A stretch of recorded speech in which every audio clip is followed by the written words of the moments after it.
Әлемде алманың 7 000-нан астам түрі бар екен. Дәрігерлер оның бүгінде 7 түрлі пайдасын анықтап отыр. Бірінші пайдасы. Алманың химиялық құрамының қандай болатыны оның түріне байланысты. Әрі құнарлылығы да сортына қарай бөлінеді. Жасыл түсті алмаларда қызыл түріне қарағанда калория төмендеу.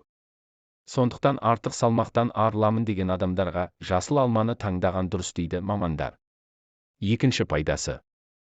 Дегенмен ақ халаттылар күніне ер адамдарға 700, нәзік жандыларға 500 граммнан артық алма жеуге болмайтынын ескертеді.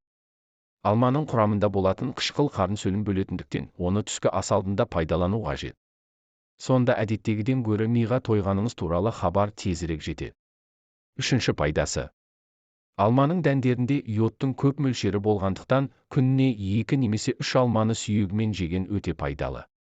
Себебі ол қатерлі ісіктің алдын алуға көмектесетін көрінеді. Төртінші пайдасы. Пісірілген алмада шикі алмаға қарағанда калория жоғары болады деген қате пікір қалыптасқан. Егер алманы қайнатып жегіңіз келсе, бал, қант қоспасаңыз, калориясы көбеймейді. Егер қыс мезгіліне арнап алмадан алма шайын немесе компот қайнатар болсаңыз, шөлді қандырып, қарынның ашқанын басатынын таптырмас сусын. Бесінші пайдасы. Темірге бай жеміс адам ағзасын тыныштандыратын қасиетке ие.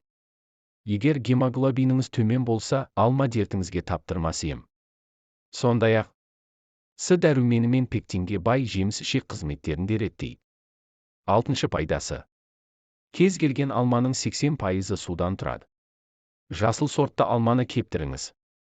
Өйткені ондағы микроэлементтер ағзаны дәрумендермен қоректендіреді. Жетінші пайдасы. Ас қорыту жүйесінің ауруларында алмамен емделуге болады. Әсіресе гастрит, колит, эрозия, жара секілді сырқаттарға жақсы дауа. Ал зиянына келетін болсақ, диетологтар алманың құрамындағы жасұнықтың көп болуы. Біріншіден колит, тоқішектің талаурап, қабынып ауруының пайда болуына әкеліп соқтыруы және асқазан ішек жолдарының жұмысына зиян тигізуі әбден мүмкін екендігін айтады. Екіншіден, құрамындағы жеміс қышқылының шамадан тыс көптігі асқазандағы жараны ұлғайтып жіберу қаупі бар. Үшіншіден, алманың қышқылы тістің эмалына қатты әсер етеді, яғни оны жұқартып, тісті сезімтал етіп шығарады.